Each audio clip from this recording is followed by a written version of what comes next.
σε συνεργασία με την Παιδιατρική Κλινική του νοσοκομείου μας, την Πρωτοβάθμια Εκπαίδευση Ξάνθες, το Διδασκαλικό Σύλλογο Ξάνθες, την ΕΛΜΕΚ Ξάνθες και το Σύλλογο Δασκάλων της Ειδικής Παιδαγωγικής Ακαδημίας της Θεσσαλονίκης.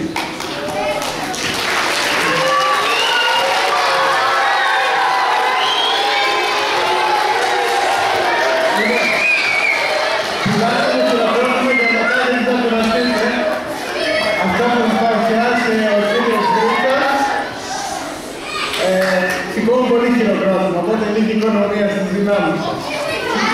Θα πούμε δύο παραμύθια που έχουν σχέση με τα μεταλλαγμένα τρόφιμα. Ξέρετε τι είναι μεταλλαγμένα? Μεταλλαγμένα είναι τα πράγματα που δεν τα παίρνουμε όπως τα βγάζει η φύση, αλλά με τεχνικό τρόπο τους αλλάζουμε τα φώτα. Τα ανθρωποποιούμε. Για ποιο λόγο γίνεται αυτό? Για να κερδίσουν κάποιοι πάρα πολλά λεφτά. Αλλά αυτό έχει συνέπειες στη ζωή μας. Τι συνέπειες? Θα σας το δείξουν τα παραμύθια. Λοιπόν, το ένα παραμύθι είναι η επανάσταση των ανθρώπων. Αυτό δεν έχει γράψει ο Θανάσης ο Δρίτας, που είναι καρδιολόγος, δουλεύει στην Αθήνα στο Ωνάσιο, μουσικοθεραπευτής, συγγραφέας παραμυθιών και μουσικοσυμφέρας. Το δεύτερο παραμύθι, που θα ακολουθήσει αμέσως μετά, είναι ο μεταλλαγμένος λύκος. Αυτό το έχει γράψει ο Πελαργός και το παρουσιάζει πάλι ο Θανάσης ο Δρίτας. Λοιπόν, το λόγο έχει ο κύριος Δρίτας.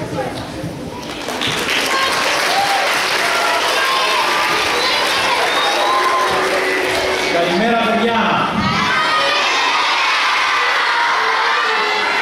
Σας αρέσουν τα παραμύθια,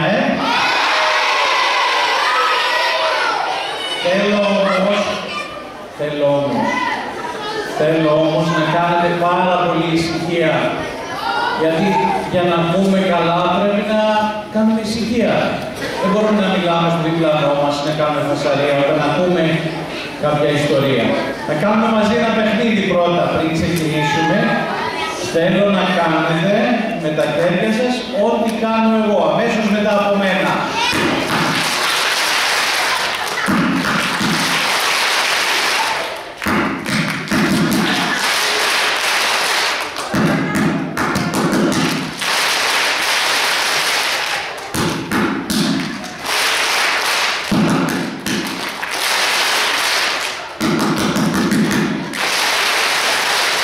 Μπράβο, τα πήγατε πάρα πολύ καλά.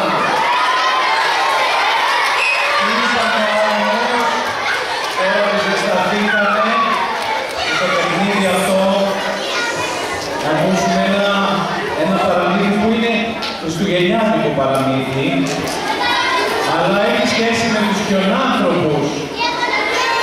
Σας αρέσουν οι χιονάνθρωποι,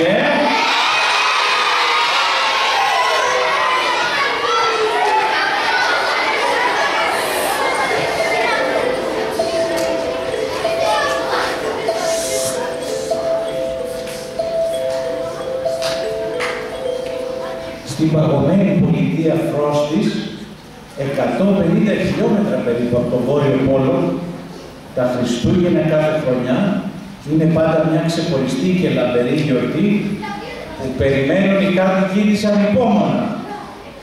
Το πνεύμα των Χριστουγέννων και της Πρωτοχρονιάς αλλάζει εντελώς αυτούς τους ανθρώπους, ενώ τις υπόλοιπες μέρες του χρόνου είναι τόσο αδιάφοροι και παγεροί, όπως είναι και τα χιόνια, όπως είναι και οι πάγοι.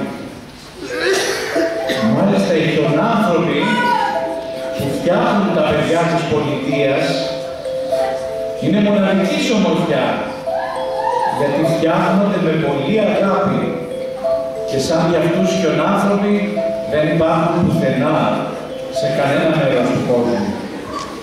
Κάθε χρόνο τα Χριστούγεννα επισκέπτες από παντού, από ολόκληρο τον κόσμο, φτάνουν σε αυτή την πολιτεία για να θαυμάσουν τους χιονάνθρωπους, αλλά και να μάθουν πώς φτιάχνεται ένας χιονάνθρωπος. Υπάρχουν εκατοντάδες διαφορετικοί χιονάνθρωποι, με κασκόλ, με καρότα στο στόμα, με ζεστούς μάλινους σκούφους, με κουστούμια, με χρωματιστά κασκόλ, με μπαστούνια, με σκουπόξυλα, χιονάνθρωποι κοντοί, χιονάνθρωποι ψηλοί, χιονάνθρωποι που φοράνε μαγιό και ό,τι άλλο βάλει ο νους σας που ξεπερνάει κάθε φαντασία. Οι άνθρωποι αυτής της πολιτείας έφτιαξαν χιονάνθρωπους με τόσο πολύ αγάπη και ενθουσιασμό που όταν τους έβλεπε κάποιος ξένος νόμιζε ότι πρόκειται να τον μιλήσουν. Κάθε σπίτι της παγωμένης πολιτείας είχε τουλάχιστον ένα χιονάνθρωπο στην αυλή. Αλλά οι πιο φανταστικοί χιονάνθρωποι βρίσκονταν στην κεντρική πλατεία.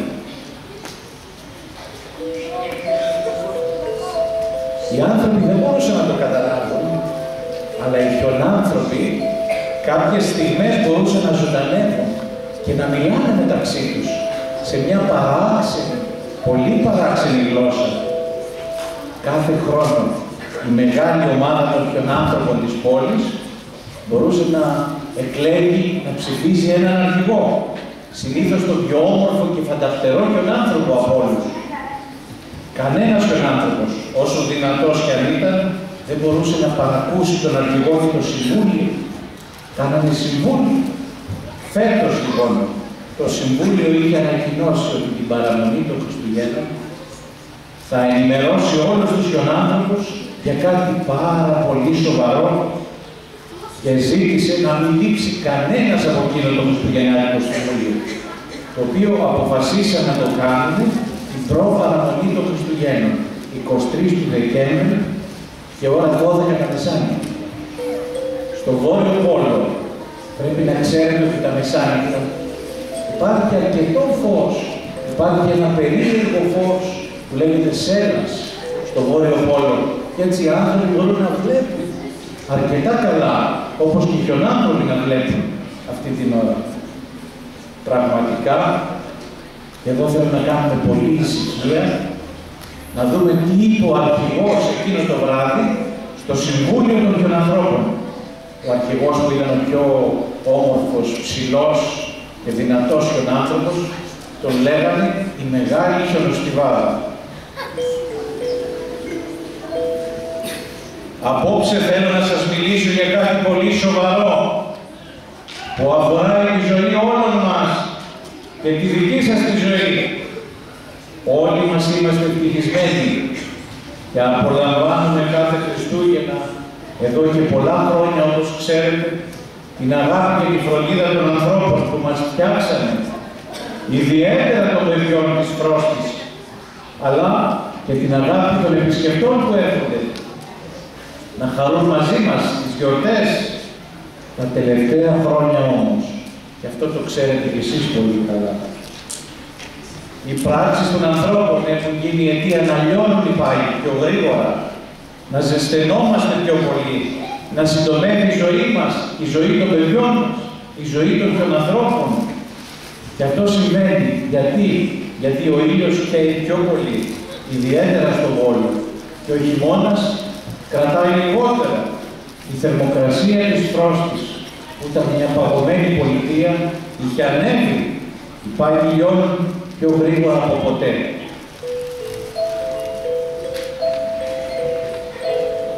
Γι' αυτό ποιος φταίει? Οι πράξεις των ανθρώπων, οι βιομηχανίες, τα αυτοκίνητα που βγάζουν καυσαέρια, τις εξατμίσεις και τα ξερνάνε στην ατμόσφαιρα, η απώλεια των δέντρων που οι άνθρωποι κόβουν και τα δάση που καίνουν. Όλοι πιστεύαμε ότι οι άνθρωποι είναι έξυπνοι και θα βοηθάνε πάντα και εμάς τους χιονάνθρωπους σε αντάλλαγμα για τη χαρά που τους δίνουμε κάθε Χριστούγεννα. Δυστυχώς, οι πράξεις των ανθρώπων αποδεικνύουν ότι είναι έξυπνοι, αλλά δεν είναι σοφοί. Το πάθος που έχουν οι άνθρωποι για να πλουτίσουν καταστρέφει τη ζωή τους και καταστρέφει και τη δική μας ζωή. Δεν καταλαβαίνουν οι άνθρωποι ότι αργά ή γρήγορα και η δική του ζωή στον πλανήτη θα αρχίσει να λιώνει όπως λιώνουν οι πάγοι. Όσο γρήγορα λιώνουν οι πάγοι. Η στάθμη των ωκεανών θα ανέβει όταν λιώνουν οι πάγοι, ανεβαίνει το νερό και η θάλασσα και οι ωκεανοί. Τα σπίτια θα πλημμυρίσουν, η θάλασσα θα καταπιεί ολόκληρα κομμάτια γης. Τι φταίει όμως? Η αναζωνία των ανθρώπων, που δεν τους αφήνει να δουν καθαρά το μέλλον. Γιατί όπως είπαμε, με τις πράξεις τους θέλουν να πλουτίσουν, αλλά καταστρέφουν τη φύση, καταστρέφουν τους πάγους. Και λέει ο αρχηγός λοιπόν, και εδώ θα ακούσετε τι απόφαση πήρε, ένα σχέδιο δράσης, για να κάνουν κάτι και οι άνθρωποι να ξυπνήσουν τους ανθρώπους και να αλλάξουν τη ζωή τους. Έχω αποφασίσει, τους λέει ο αρχηγός. Και πιστεύω ότι και εσείς θα συμφωνήσετε. Φέτος τα Χριστούγεννα θα αναλάβουμε δράση να δείξουμε στους ανθρώπους ότι θα πρέπει να μας σέβονται και να σταματήσουν να καταστρέφουν τον πλανήτη με τις ανόητες πράξεις. Θα χωριστούμε σε ομάδες και θα αναλάβουμε δράση τη νύχτα της παραμονής των Χριστουγέννων και της Πρωτοχρονιάς. Θα μιλήσω για τις λεπτομέρειες του σχεδίου σε κάποιους από εσάς που θα αναλάβετε διαφορετικές δράσεις, σύμφωνα με το σχέδιο που έχω καταστρώσει. Θέλω όμως να σας πω, και θέλω να το προσέξετε αυτό, ότι δεν θα πειράξουμε κανένα παιδί σε αυτή την πολιτεία. Πρέπει να είμαστε πολύ προσεκτικοί, ώστε καμιά από τις ενέργειές μας να μην βλάψει τα αθώα παιδιά της Φρόστας.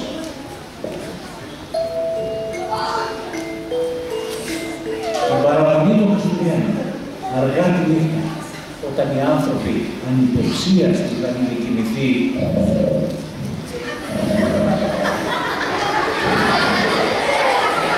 και αφού σβήσαν τα φώτα της γιορτής, σβήσαν τα φώτα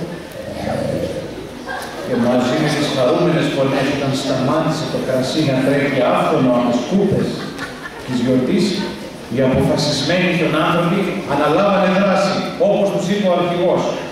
Τι κάνανε λοιπόν? Μια ομάδα άρχισε να γεμίζει με χιόνι και πολύ πάγο τις εξαρμίσεις των αυτοκινήτων και να τις βουλώνει, έτσι ώστε να μπορέσουν, έστω και για μια μέρα, τα αυτοκίνητα να μείνουν ακίνητα, να μην μπορέσουν να κολληθούν. Μια δεύτερη ομάδα είχε το ρόλο να γλιστρήσει αθόρυβα μέσα στα σπίτια και να γεμίσει με πάγο ό,τι έβρισκε. Ίσως και τις μπρίζες του ηλεκτρικού. Αλλά εσείς να μην το κάνετε αυτό, θα πειράξετε τις μπρίζες στο σπίτια, που ξεριζώσουν λοιπόν οι τον άνθρωποι τις μπρίζες από τον τοίχο, βραχικύκλωσαν όλες τις ηλεκτρικές συσκευές και δεν είχε ρεύμα. Μια ομάδα των ανθρώπων ανέλαβε να βγάλει και να εξαφανίσει τις ηλεκτρικές λάμπες από τα σπίτια, έτσι ώστε να αναγκάσει τους κατοίκους να χρησιμοποιούν τα κεριά, τα οποία έχουμε ξεχάσει εντελώς, και εμείς και οι άνθρωποι της Φρόστας. Έχουμε ξεχάσει τα κεριά για να φωτιζόμαστε, για να ζεσθενόμαστε. 2-3 χιονάνθρωποι, αφού θα έβγαζαν τους κούπους, τα καρότα, τη μύτη, τα σκουπόξυλα και τα κασκόλ, θα ορμούσαν μέσα στα σπίτια και θα προσπαθούσαν να κόψουν το ζεστό νερό. Θα σταματάνε τις βρύσες του ζεστού νερού. Ένας φανταχτερός χιονάνθρωπος, με όλα τα αξεσουάρ και τα κασκόλ και τα καρότα, θα φύλαγε τσίπες. Φύλαγε ακίνητος και παγωμένος. Κοίταζε στην πόρτα των σπιτιών, μην έρθει κανένας, έτσι ώστε να φυλάξει τους συντρόφους του που είχαν αναλάβει δράση μες στο σπίτι. Πολλοί χιονάνθρωποι τι κάνανε? Γράφανε προκηρύξεις πάνω στο χαρτί και τις πετάγανε μέσα σε χιονόβαλες στις αυλές των σπιτιών και στην αγορά. Γράφανε με μεγάλα γράμματα. Μην αφήσετε τους πάγους να λιώσουν. Οι χιονάνθρωποι πεθαίνουν. Μην οδηγείτε αυτοκίνητα. Περπατήστε. Κάντε ποδήλατα. Τα καυσαέρια θερμαίνουν τον πλανήτη. Οι χιονάνθρωποι σας δίνουν χαρά. Αλλά όταν η θερμοκρασία της γης ανεβαίνει, οι χιονάνθρωποι πεθαίνουν. Ζήτω η πράσινη ενέργεια. Φτιάξτε ενέργεια από τον ήλιο, από τον αέρα. Φτιάξτε από τα φρούτα, από τα αγριόχορτα, από τα λαχανικά. Πετρέλαιο ίσον θάνατος, έλεγε ένα πανό. Λιγότερο ηλεκτρικό ρεύμα, για να σώσετε τους χιονάνθρωπους. Μη σπαταλάτε την ενέργεια, οι χιονάνθρωποι δεν σπαταλούν. Καμιά δεκαετία χιονάνθρωποι έφτιαξαν μεγάλα πανό και τα κρεμάσανε σε κάποια κεντρικά σημεία στις πλατείες της πόλης. Τα μεγαλύτερα από αυτά γράφανε με μεγάλα κόκκινα γράμματα. Οι πάγοι λιώνουν, οι χιονάνθρωποι πεθαίνουν. Μια μεγάλη ομάδα από δυνατούς και καλοφτιαγμένους χιονάνθρωπους, που είχαν όλοι πάει στο στρατό σε μονάδες υποβρύχιων καταστροφών, ήταν όλοι βατραχάνθρωποι αυτοί, τρέξανε προς τη μεριά του ωκεανού στις ακτές, εκεί που μεγάλα κομμάτια από πάγους είχαν ξεκολλήσει. Έχετε δει αυτές τις εικόνες από τους πάγους που ξεκολλάνε και φεύγουν από τη στεριά και μένουν μεγάλες λωρίδες πάγου, πάνω στις οποίες κάθονται οι αρκούδες. Έχετε δει τις πολικές αρκούδες, εκεί παγιδεύονται και μένουν πεινασμένες και απελπισμένες, γιατί δεν έχουν πια φαγητό και μέσα στην απελπισία τους ρίχνονται στη θάλασσα για να κολυμπήσουν προς τη μακρινή στεριά, αλλά μερικές φορές χάνονται, γιατί δεν έχουν δυνάμεις από την πείνα να κολυμπήσουν. Τότε οι χιονάνθρωποι, αυτοί οι κομμάντος που είπα, οι βατραχάνθρωποι, βουτήξανε στο νερό και τι κάνανε? Κόλλησε το σώμα του ένας δίπλα στον άλλον. Φτιάξανε μια πολύ μακριά χιονανθρωπογέφυρα. Πάνω εκεί μπόρεσαν να πατήσουν οι αρκούδες, πατούσαν και βγήκαν έξω πίσω στη στεριά για να σωθούν και για να βρουν τροφή. Μόνο στα δωμάτια των παιδιών, οι αντάρτες χιονάνθρωποι αλλάζανε τις ηλεκτρικές λάμπες με λάμπες λαδιού, οι λάμπες από ενόπνευμα, για να υπάρχει κάποιο φως το βράδυ. Τα δωμάτια των μεγάλων και οι κεντρικοί δρόμοι στην πόλη μείνανε εντελώς στα σκοτεινά. Σκοτεινά, χωρίς ρεύμα, την παραμονή των Χριστουγέννων. Το φαντάζεστε αυτό? Η κυριότερη ομάδα από τους αντάρτες και τους άνθρωπους ασχολήθηκε με να διακόψει το ηλεκτρικό ρεύμα στα εργοστάσια. Έκοψε το ρεύμα στα εργοστάσια, τα οποία με τα μεγάλα φουγάρα τους ξερνάνε κάθε μέρα στην ατμόσφαιρα καυσαέρια, αυτά που ζεσταίνουν τον πλανήτη. Ακόμη περικυκλώσανε και κλείσαν τα εργοστάσια με μεγάλους όγκους από πάγο και χιόνι, χιονοστιβάδες από χιόνι, έτσι ώστε κανένας ούτε εργάτης ή άλλο προσωπικό να μην μπορεί να μπει μέσα στο εργοστάσιο.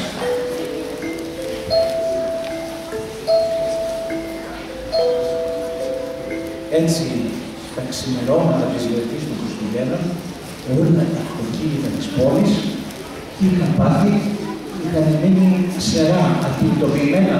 Κανένα αυτοκίνητο δεν μπορούσε να ακολουθεί. Τα είχαν μπλοκάρει οι άνθρωποι. Τα περισσότερα σπίτια δεν είχαν ρεύμα, δεν είχαν ηλεκτρικό.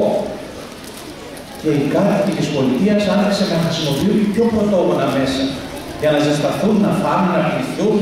Ανάβανε τα τζάκια με τα πρόχειρα ξύλα που βρίσκανε. Ζεσταίνανε νερό στη φωτιά για να μαγειρέψουν. Σε όλα τα σπίτια ανακαλύψαν το φως των κεριών και τις λάμπες λαδιού. Και το βράδυ των Χριστουγέννων υπήρχε μια μοναδικά όμορφη και ζεστή ατμόσφαιρα στην πολιτεία αυτή. Όταν ο δήμαρχος της Φρόστης και το Συμβούλιο του Δήμου κυκλοφόρησαν στην αγορά, τι να δουν, παντού βλέπαν τα πανό των χιονανθρώπων, οι χιονάνθρωποι πεθαίνουν, μη μας σκοτώνετε, οι πάγοι λιώνουν, διαβάσανε, βλέπαν τις προκηρύξεις. Ο αρχηγός όμως των χιονανθρώπων είχε δώσει εντολή. Όλοι οι χιονάνθρωποι να είναι πίσω στις θέσεις τους, όμορφοι, περιποιημένοι, με τα καρότα στη μύτη, με τα κασκόλια, να είναι πίσω την ημέρα των Χριστουγέννων και της Πρωτοχρονιάς, για να μπορούν να παίξουν με τα παιδιά και να χαρεί ο κόσμος.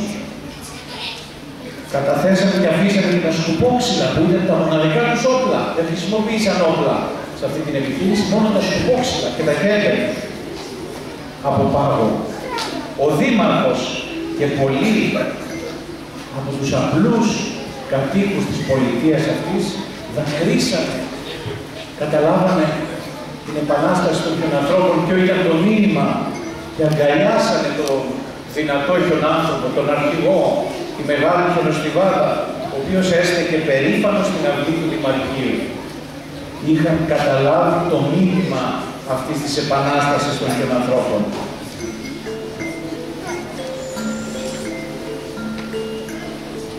μια αληθινή χαρά αφλώθηκε εκείνο το βράδυ στην πολιτεία, το βράδυ των Χριστουγέννων. Μόνο κάτω από το φως των γεριών, χωρίς ηλεκτρικό, χωρίς πετρέλαιο, χωρίς αυτοκίνητα. Η ενέργεια των γεριών είχε όμως ζεστάνει τις καρδιές και των ανθρώπων και των ανθρώπων και γιορτάζανε μαζί τα Χριστούγεννα με μια υπόσχεση πραγματικής και καλύτερης ζωής για το αύριο.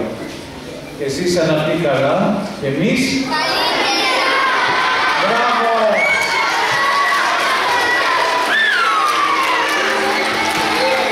Το μήνυμα το καταλάβατε εσείς.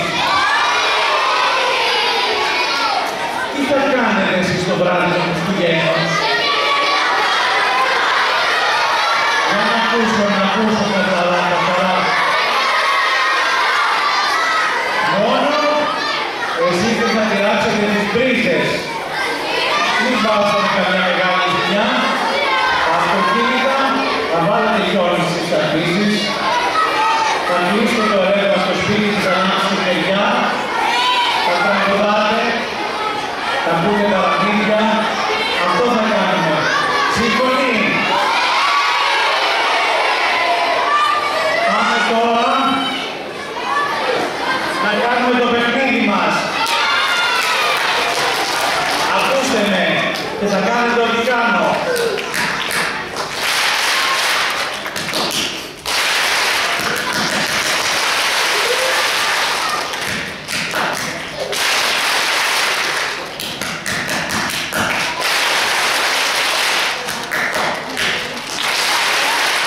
Μπράβο, είσαστε τέλειοι. Τώρα όμως θα πούμε ακόμα ένα παραμύθι. Να πούμε ένα παραμύθι για τα μεταλλαγμένα, με ένα μεταλλαγμένο λύκο, ο οποίος λύκος είναι, ο λύκος είναι κακός, δεν είναι συνήθως. Τα παραμύθια. Εδώ γίνεται καλός ο λύκος. Γιατί υπάρχει, θέλω να κάνετε πάρα πολύ ησυχία.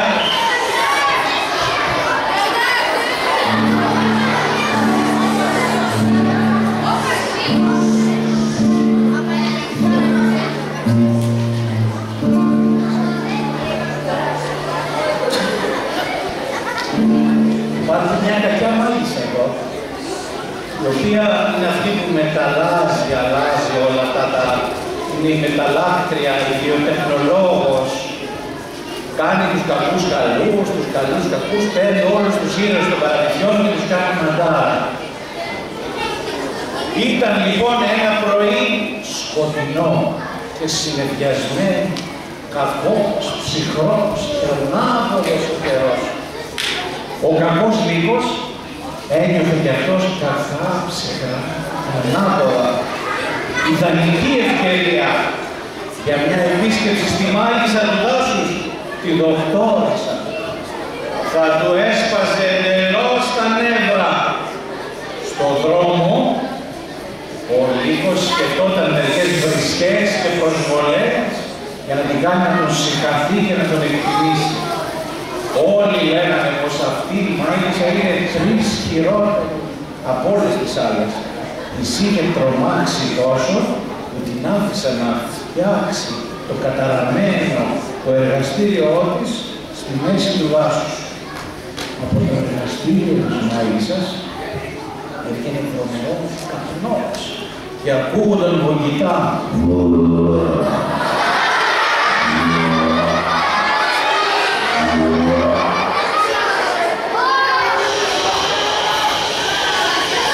Από το παράθυρο ξεχώρισε κάποια θαύματα της επιστήμης. Ένα ορολογιακό κουνέλι, ένα κουνέλι που έλεγε με τα αυτιά του την ώρα.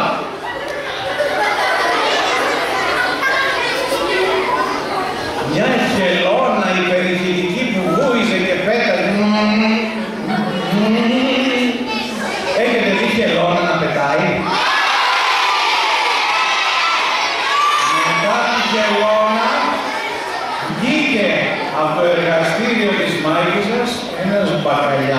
που ήταν τραγουδιστής.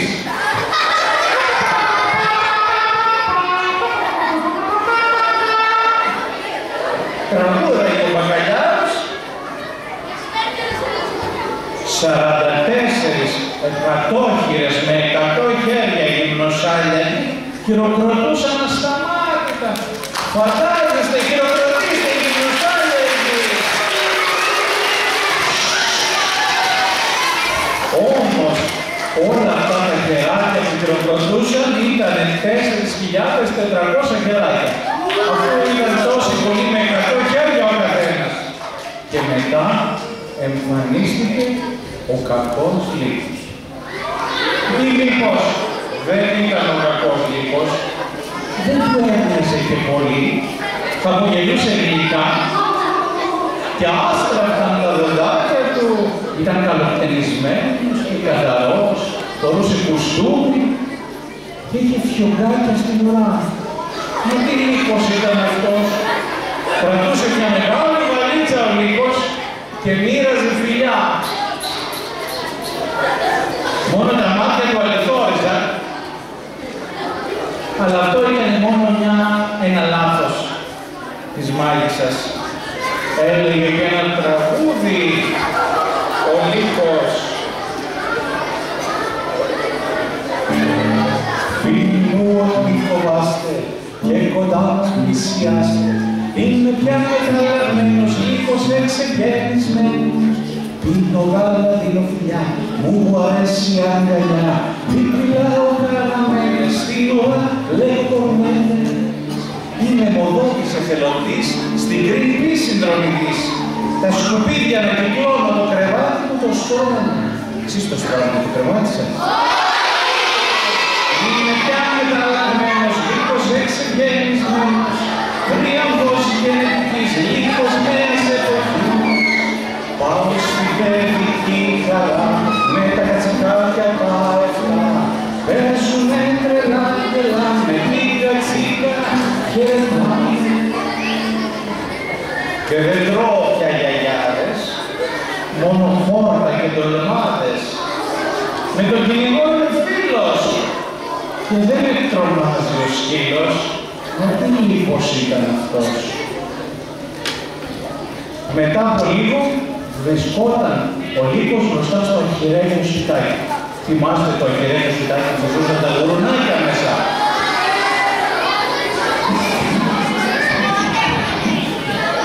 Καλή, πολύ καλύτερη. Καλύτερη σας μένω. Ο λύκος τσίριξε το γουρουνάκι και χώθηκε κάτω από τα άχυρα. Πέπε. Περίμενε να τελειώσω και έπειτα θα με φας. Κακά, λέει ο λύκος, καταστρέφεις τα ακόμα που σε φιάλτες του παρελθόντος. Άλλαξαν οι εποχές, φίλε μου, είμαι πια μεταλλαγμένος. Ξεχάστε τον παλιό κακό λύκο. Άλλαξα. Δεν φυσάω πια. Συναχώθηκες? Τι λέει το κορονάκι? Μα όχι αγαπητέ μου, είμαι πια καλός και μοιράζω δώρα και σας αγαπώ και ορίστε. Αγόρασα αυτά τα μεταλλαγμένα άχυρα και σας τα προσφέρω για να διακοσμήσετε το σπίτι σας. Άνοιξε τότε τη μεγάλη του βαλίτσα και έδωσε στο γουρνάκι ένα δεμάτι από πολύχρωμα άχυρα. Έπειτα μοίρασε φιλιά, τι λύκος αυτός που μοιράζει φιλιά, και συνέχισε χορηγώντας τον δρόμο του, είμαι πια μεταλλαγμένος, λύκος εξεγέννησμένος. Φτάνοντας το δεύτερο γουρνάκι και να σταματήσουν να μιλάνε εκεί πίσω κάποια παιδιά, διότι ο λύκος θα ξαναγίνει κακός.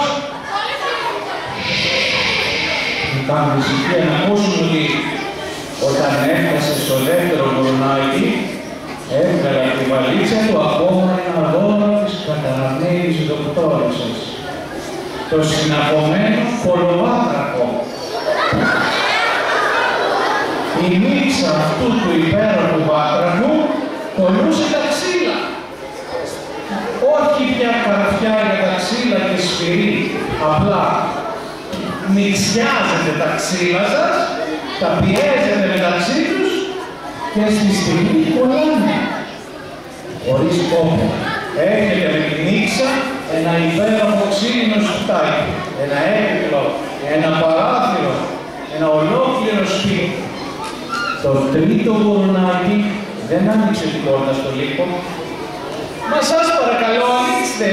Η μάγισσα, η δοκτόρισα, δημιούργησε για σας τον τούβλο τυφλοπόντικα. Αναμόρφωσε, έφτιαξε τα γονίδια του τυφλοπόντικα ειδικά για σας, το πιο προκομμένο γουρούνι του δάσους. Τι το κάνατε άφλιε το κακόμοιρο ζωάκι! Μίλησε πίσω από το φεγγίδι το τρίτο γουρνάκι. Το κάνανε χρήσιμο, κυρία μου, χρήσιμο. Όχι άλλα άχρηστα λαγούμια και τρύπες που μπορούν να χαλάσουν τα θεμέλια του σπιτιού. Το τυφλοπόντικο μασάει το κόμμα και φτύνει τουβλάκια. Έτοιμα για χτίσιμο. Τέρμα ο κόπος, τέρμα πούπα. Ο Λύκος έφαγε στο κεφάλι ένα διπλό τούβλο και το έβαλε στα πόδια. Η συνέχεια είχε σειρά η κοκκινοσκουφίτσα. «Καλημέρα σας, χαριτωμένοι μου δεσποινείς», χαμογέλασε ο Λύκος και σήκωσε το καπέλο του, υποκλήθηκε ξεσκεφάζοντας το καρούμπαλο που είχε φάει από το τούβλο του και πέσει στο κεφάλι. «Άσε τις μαλαρανιές, άστα αυτά, κύριε Λύκο», απάντησε η κοκκινοσκουφίτσα πειρακτικά. Πόντισε τον Λύκο, ενώ η μαμά της έδινε τσάι και κουλουράκια στη γιαγιά. Η γιαγιά, η μαμά και η κοκκινοσκουφίτσα. Το θυμάστε το παραδείγμα. Έβγαινε, ωραία μου. Βλέπω πως επιτέλους ξυρίστηκες. Έκοψες τις μαλούρες. Σου λουπώθηκες. Του φώναξε ενθουσιασμένη η γιαγιά. Μα μητέρα, ο κακός Λύκος είναι. Δεν θυμάσαι που της υπενθύμησε η μαμά. «Α», λέει ο Λύκος, «οι νεανικές μου απερισκεψίες. Ακόμα θυμόσαστε εκείνη τη φορά που σας φιλοξέρισα στην κοιλιά μου, λόγω παρεξηγήσεως», απάντησε ο Λύκος ανηδωρίζοντας. «Άστα αυτά, Λύκε. Τώρα πια η γιαγιά μένει μαζί μας. Δεν μπορείς να μας ξεμοναχιάσεις ξανά. Γυναίκες ενωμένες, ποτέ νικημένες», φώναξε η κοκκινοσκουφίτσα, υψώνοντας δυναμικά το ποτιστήρι. «Μα γι' αυτό ήθελα να σας μιλήσω», συμφώνησε ο Λύκος και άνοιξε πάλι τη βαλίτσα. Από μέσα έβγαλε ένα μικρό ενιδρίο. Ξέρετε τι είναι το ενιδρίο? Τι έχει μέσα το ενιδρίο? Το λιβάνι, τα ψάρια, Η δοκτόρισα, λέει ο Λύκος, είναι και αυτή μια γυναίκα και ξέρει πόσο θέλει να είστε όμορφες και ξέρει τις γυναικείες αδυναμίες σας. Για εσάς, κορίτσια μου, που θέλετε να διατηρήσετε ανέπαφη την ομορφιά σας, δημιούργησε τη μοναδική τσούκτρα νεότητος. Βούτυξε το χέρι του στο ενιδρίο, στο νερό και έβγαλε μια μέδουσα. Ένα πράγμα που έπαιζε σαν τσούκτρα, σαν μέδουσα. Απλώνεται αυτό το πράγμα πάνω στο πρόσωπό σας, το τεντώνετε. Η τσούκτρα καθαρίζει το δέρμα, το τεντώνει και εξαφανίζει τις ρητίδες. Και έτσι θα είσαστε πάντα νέες. Με τους παλιούς του φίλους η επιτυχία ήταν εγγυημένη. Την επόμενη μέρα, στον δρόμο για το φρικτό εργαστήριο της μάγισσας, πίσω από το Λύκο που πηδοβολούσε σαν κατσίκι, ακολουθούσαν στη σειρά ο κακός δράκος, ο ανθρωποφάγος γίγαντας, η κακιά μικριά της Ακτοπούτας, 3 βρικόλακες, 8 καλικάντζελοι και 6 λάμιες. Κανείς δεν τους ξαναείδε από τότε. Ορθάνεψαν η σπηλιά του δράκου, ο ο πύργος του γίγαντα, τα ερημωμένα γεωφύλλα, τα τρίστρατα, τα στοιχειωμένα νεκροταφεία, μόνα γέρμα γερνούσαν τα φαντάσματα. Κάναν τα φαντάσματα τα μόνα που δεν μπορούσε να μοιράξει η μάγισσα και να τα μεταλλάξει ήταν τα φαντάσματα. Διότι τα φαντάσματα δεν έχουν κόκαλα, δεν έχουν κρέας όπως εμείς οι άνθρωποι, δεν έχουν εμείς. Τα φαντάσματα από τι είναι φτιαγμένα. Ωραία. Ούρλιαζαν λοιπόν όλοι όσους είχε κάνει κακούς, όσους είχε κάνει παλιούς και ιδιαίτερα οι κακοί που είχαν γίνει καλοί έλεγαν ένα πένθυμο και ιδιαιτερό και πικραμένο τραγούδι.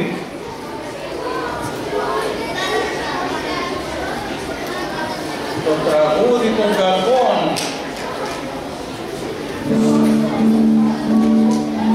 Λυπηθείτε τους κακούς, μην τους κάνετε κακούς. Έλεος ζητάει η κακία, με αυτή την υπηρεσία. Άστε μας να αγριεύουμε, να δακώνουμε, να κλέβουμε, παιδάκια να καγαδοτίζουμε και σπίτια να κρεμίζουμε. Αν δεν έχετε παππούλα, θα φοβάστε μια γριούλα, θα φοβάστε τον παπά σας, τα παιδιά της γειτονιάς σας. Μόνο με ειδήσεις τηλεοπτικές θα φοβάστε τους πιστές, στρατηγούς, κουκουλοφόρους, ιατρούς και σερβιτών. Άστε μας να αγριεύουμε, να δακώνουμε, να κλέβουμε, να χαλάμε, να βροδίζουμε και το τρόπο να σκοτίζουμε.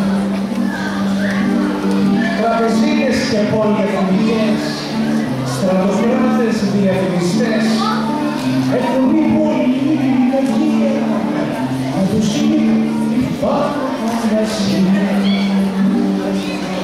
Στους αλήθινους ανθρώπους λείπει η ομορφιά τους χώρους και όταν φάνουνε καταστροφές λένε τελούνε για τα χρόνια. Αυτό ήταν το πικραμένο τραγούδι των κακών.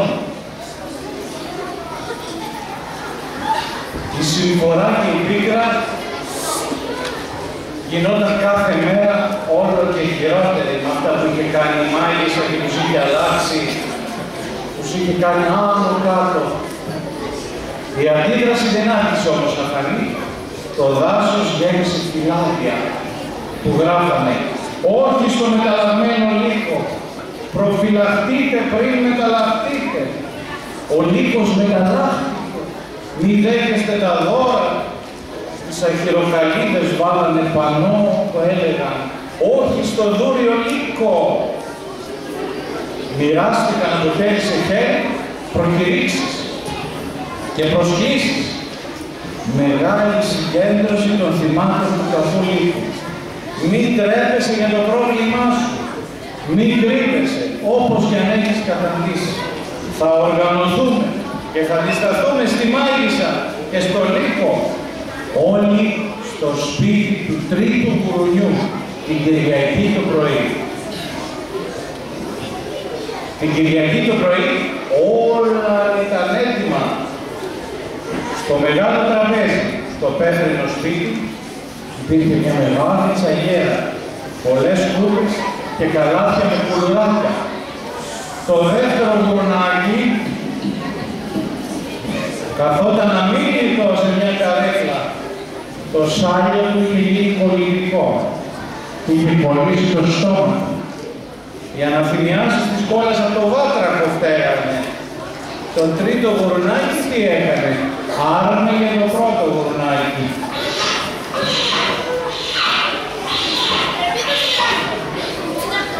Στάσου ακίνητο το παρακαλούσε. Αν μας ζητήσει κανείς γάλα δεν θα έχουμε να του δώσουμε τόση ώρα βόσκαγες εκεί έξω. Θα έχεις πολύ γάλα. Παραπονιόταν το γουρουνάκι. Αυτά τα μεταλλαγμένα άκυρα φταίνε για το ρεζίλι. Τίντα, τίντα, τίντα. Ακούστηκε τότε το κουδούνι της εισόδου.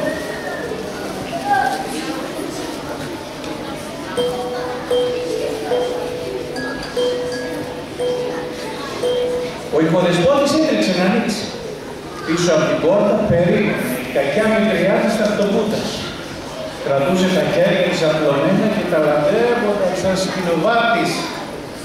Γεια σου βρωμοκούρνο. Εδώ μέσα μαζεύονται όλα τα κορόιδα. Εδώ. Μα εσύ γιατί ήρθες? Μια χαρά σε βλέπω και η κακία σου το ίδιο.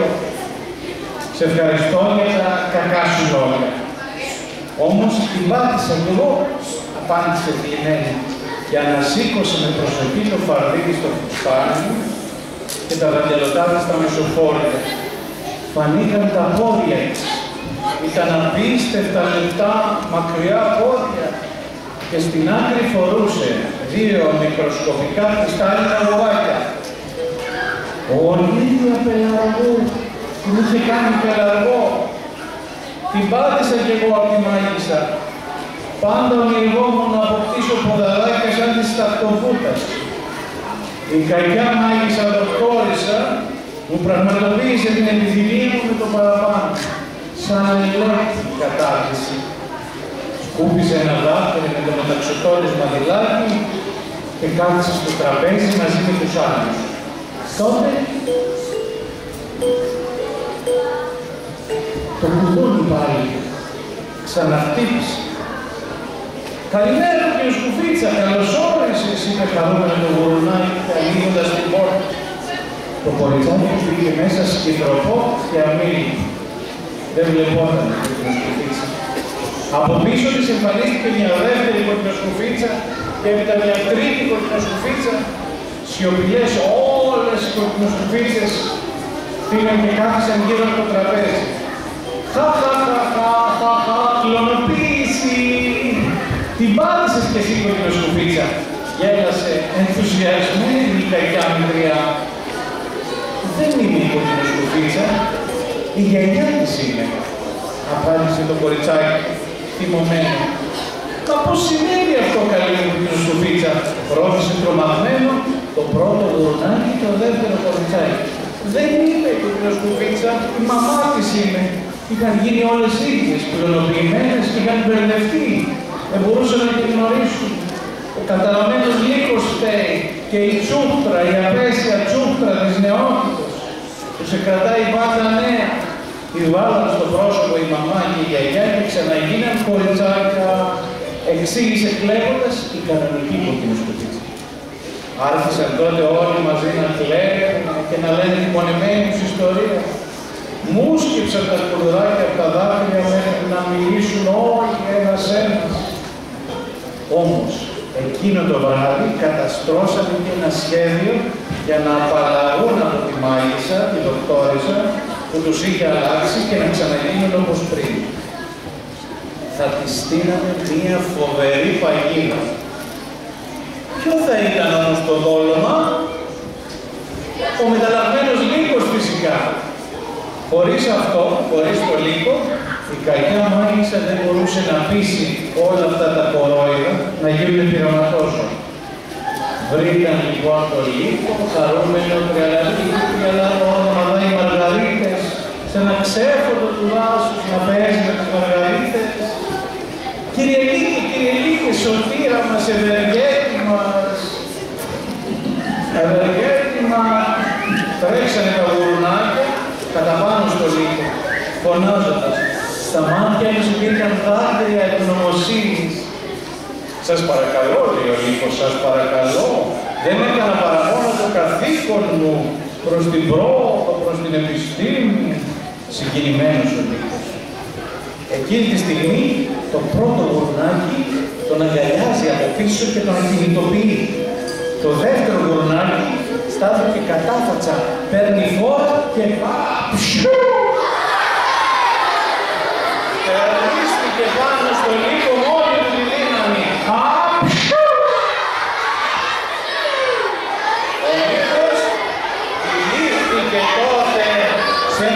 σύννεφο από μίξα και σάλια. Μίξα και σάλια. Το πρώτο γουρνάκι τον άφησε να σκουπιστεί. Ο μεταλλαγμένος λύκος έφερε αηδιασμένο στα χέρια του μούρου του και τότε κόλλησε.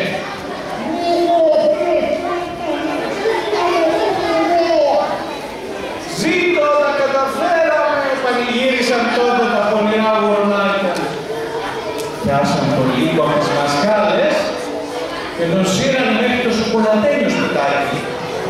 Το θυμόσαστε το σοκολατένιο σπιτάκι στα παραμέτια.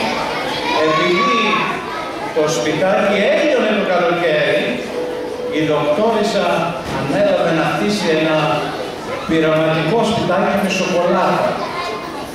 Όμως κανείς δεν πλησίαζε σε αυτό το σπίτι για να μην τον αλλάξει και μεταλλαχτεί. Ήταν ένα έρημο μέρος, έρημο και ιδανικό για παγίδα. Θέσανε τον λύκο σε μια καρέκλα. Η κακιά μητριά της Λεωνάρδης με πόνο ψυχής έσπασε και κοπάνισε σε ένα μεγάλο κουβί τον αγαπημένο της μαγικό καθρέφτη. Ρίξανε με μεγάλη προσοχή όλα τα κουματάκια του καθρέφτη σε ένα κουβά. Ο καθρέφτης είχε γίνει σκόνη.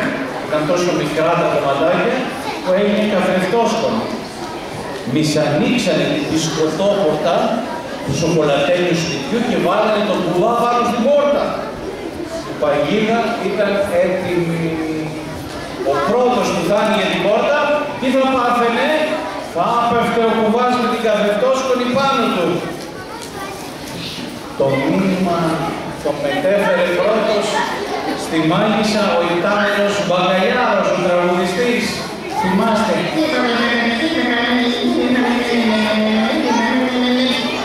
Καταστροφή, καταστροφή. Και λαϊδούσε. Οι εχθροί μας, οι οπισθοδρομικοί, πιάσαν τον αγαπημένο σου τύπο και τον κλείσαν στο σοκολατένιο σπιτάκι. Πως τόλμησαν, θα τους δείξω εγώ, φώναξε τσιρίζοντας η μάγισσα. Άρπαξε μια μεγάλη ένεση με γονίδια γυμνοσάλιαγα που φύλαγε για τους χειρότερους εχθρούς της, καβάλισε την πιστή της σαρανταγαϊδοποδαρούσα και κάλπασε προς το σοκολατένιο σπιτάκι. Σαρανταγαϊδοποδαρούσα. Δεν ήταν άλογο, ξεπέζεψε και έτρεξε να δει τι είχε πάθει ο λύκος, το αγαπημένο της κατασκεύασμα. Έσπρωξε την δισκοτένια πόρτα για να μπει, θυμάστε τι είχαν βάλει πάνω στην δισκοτόπορτα και ο κουβάς της ήρθε καπέλο και την έλουσε με καθρεφτόσκονη. Ζήτω! Κραυγάσαν όλα τα θύματα που περίμεναν κρυμμένα στους θάμνους. Προσοχή, προσοχή! Προειδοποίησε τότε το τρίτο γουρνάκι. Μην την πλησιάζετε ακόμα. Μην την πλησιάσει κανείς. Δεν ξέρουμε πόσο θα αργήσει να λειτουργήσει η καθρεφτόσκονη. Μαζί με την κουρκινοσκουφίτσα φορέσανε μάσκες και γάντια χειρουργείου και πλησίασαν την κακιά μάγισσα που παραζαλισμένη είχε καθίσει κάτω στο τσουρεκένιο κατόφλι, στο κατόφλι από το τσουρέκι. Πήγαν από πίσω της και τραβήξαν τον κουβά από το κεφάλι. Φτερνίστηκε η μάγισσα και έβγαλε τα λουθούνια της ένα συννεφάκι που ηρύχησε στο φως του ήλιου.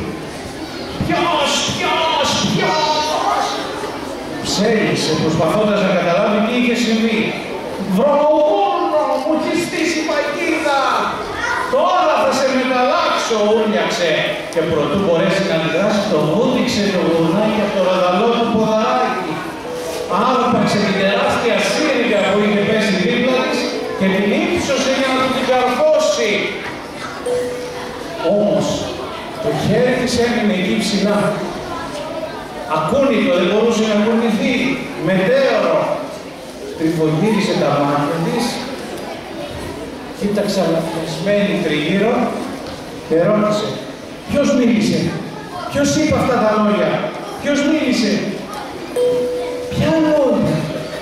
Ρώτησε τρομαγμένη η κοκκινοσκουφίτσα, κατεβάζοντας